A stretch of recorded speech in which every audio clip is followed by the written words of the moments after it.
aposentado, foi gerente-geral da Caixa Econômica Federal em vários municípios do Ceará e em Fortaleza, é pesquisador e escritor, com 4 livros publicados, e lançou o mais recente sobre os crimes e fatos históricos do Cariri. Crimes e fatos históricos do Cariri cearense, de Fernando Maia da Nóbrega. E é ele o nosso convidado de hoje. Tudo bem, senhor Fernando? Seja bem-vindo à cabeceira. Obrigado, Rossane Guerra. E, de princípio, parabenizar seu programa por divulgar a cultura e escritores cearenses. Obrigada.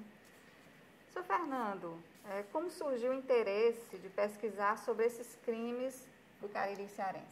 Eu tive minha formação em Juazeiro do Norte e sempre se comentava sobre os crimes que abalaram aquela região, como, por exemplo, do Caldeirão, que é o Beato Zé Lourenço, e que nunca saíram de minha memória. E, quando adulto, eu passei a pesquisar e ler bastante. E via que havia um universo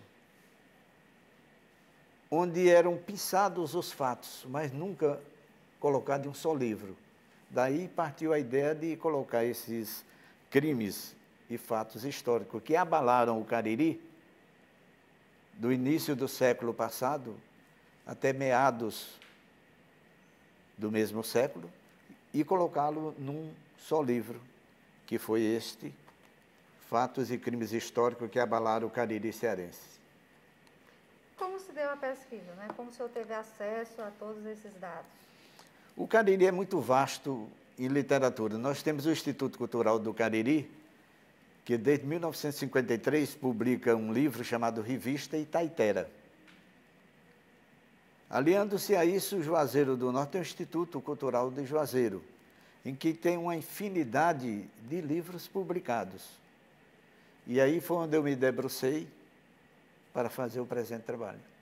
Senhor Fernando, fala um pouco desses crimes, né, que o senhor trouxe, dos personagens que o senhor trouxe aí para o livro. Olha, começa com a Revolução do Pinto Madeira, que ele queria a volta de Dom João VI, e José de Alencar, pai do escritor, filho de Bárbara de Alencar, vinha do Recife com a ideia de republicana. Então houve uma guerra fratricida, muito violenta no Cariri, que culminou com a execução do Pinto Madeira. Falo também sobre o Paulo Maia, que o Portal de Juazeiro me pediu a biografia dele, posto que completara à época 100 anos da independência de Juazeiro do Crato. E Paulo Maia foi um dos personagens importantes naquele fato, o que levou depois para a sua morte. Falo também da Sedição de Juazeiro, onde nós vemos homens bravos, intimoratos, valentes, defendendo Juazeiro até a deposição do governador Franco Rabelo. Narro também os crimes com religiosidade deturpada, como foi o caso do Caldeirão, do Crato, do assassinato do Monsenhor Juviniano Barreto, e trago também sobre a figura do Dr. Floro Bartolomeu, que foi o responsável pela Revolução de Juazeiro, e tantos outros mais modernos, como o do Monsenhor Juviniano Barreto, como do Chico Chicote de Brejo Santo, Belchior de Iguatu, que pese ser na região central, mas ele foi morto no Crato. E fatos históricos como o de André de Figueiredo, que, por ser nomeado prefeito de Juazeiro por o governador Franco Rabelo, ele teve que ser expulso porque as suas lojas foram saqueadas, porque ele era ateu. Interessante aquela época, ele era ateu e, portanto, um inimigo do padre Cícero. E a pressão foi tão grande em cima dele que ele teve de se ausentar para Campos Sales. E quais as motivações dos crimes daquela época? Existe o crime praticado pelo Estado, como no caso de Brejo Santo, em que volantes policiais de 3 estados, Paraíba, Pernambuco e Ceará, dizendo-se que iam em busca de Lampião, entraram em Brejo Santo e lá executaram o famoso Chico Chicote, um homem bravo, destemido, que lutou 72 horas dentro de casa com 3 volantes policiais. Então, existia o crime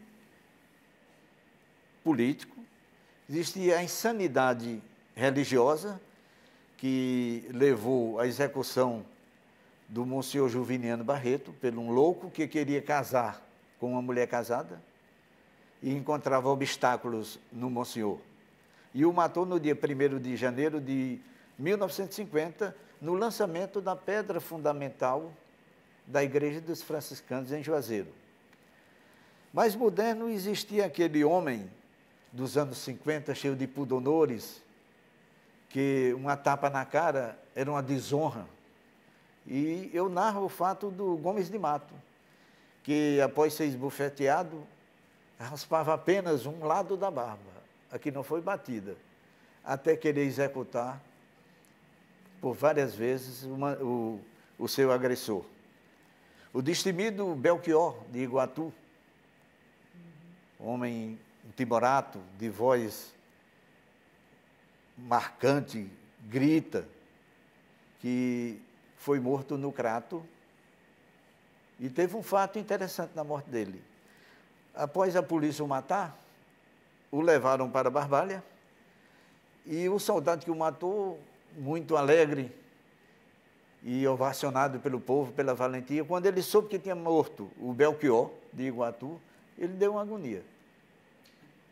Aí foi o Belchior, ele não aguentou. Então, essas narrativas estão todas presentes nesse livro. Quais os fatos que mais lhe marcaram durante essa pesquisa, né? Durante todo esse contato que o senhor teve com esses crimes, quais os fatos que mais lhe marcaram? Primeiro, a bravura do homem nordestino naquele ambiente inóspito dos anos 30, bem antes até dos anos 30, em enfrentar o caso de Chico Chicote, que não quis falar com Curisco, porque Curisco era o lugar-tenente de Lampião, temido, destemido, e o Chico Chicote disse que simplesmente não queria falar com bandidos. Temos o fato do Quintino Feitosa, que na invasão da polícia a Juazeiro do Norte, ele era a última fronteira para proteger o Padre Cícero.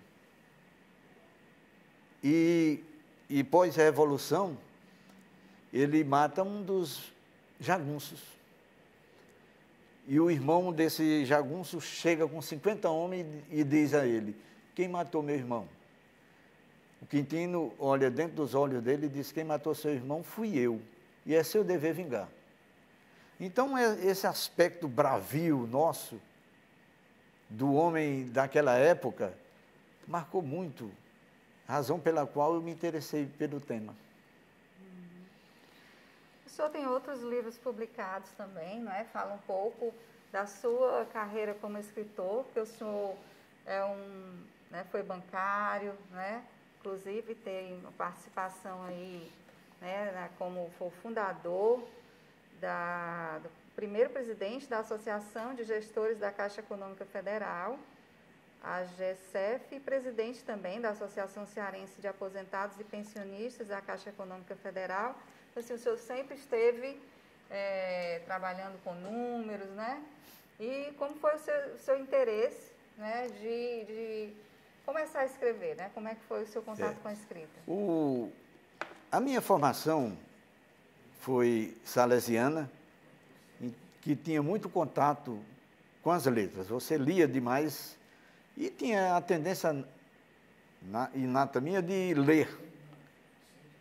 E mesmo quando gerente, eu, na cidade de Brejo Santo, notei que faltava algum livro narrando fatos não históricos, mas memorialistas. E lá eu escrevi um livro chamado de Humaitá, de Brejo da Barbosa a Brejo Santo, isto é, do nome inicial ao final. Já gerenciando senador Pompeu, eu escrevi de Humaitá a senador Pompeu, porque eram fatos que, se não fossem narrados naquela época, caía no esquecimento. Então, é mais um memorialista. Escrevi um livro de poemas e, finalmente, esse daqui que eu tive a honra de ser prefaciado pelo renomado causídico cearense, Dr. Paulo Quezado. Sim, com certeza. Tem um prefácio de Paulo Quezado, né? As ilustrações, né? As fotografias. Fala um pouco mais aí sobre o livro. Sobre o fato o capítulo sobre o Tenente Zé Bezerra, que foi o responsável pela volante em acabar com o caldeirão no Crato, eu tive a sorte de entrevistar um dos soldados que participou da chacina. Quer dizer, foi uma testemunha ocular de muita importância, porque revelou fatos perdidos durante isso. Onde as pessoas podem adquirir o seu livro? Esse livro foi feito poucas unidades, 100 apenas. E nós temos aqui no Ceará um grupo de estudo do cangaço cearense. Um grupo que estuda profundamente as causas sociais do cangaço. E esse grupo comprou quase tudo.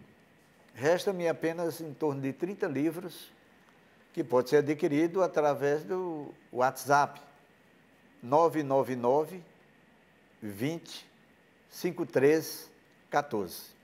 E o livro Crimes e Fatos Históricos do Cariri Cearense, do pesquisador e escritor Fernando Maia da Nóbrega, vai estar aqui na Biblioteca César Carlos de Oliveira, onde você vai poder fazer essa pesquisa.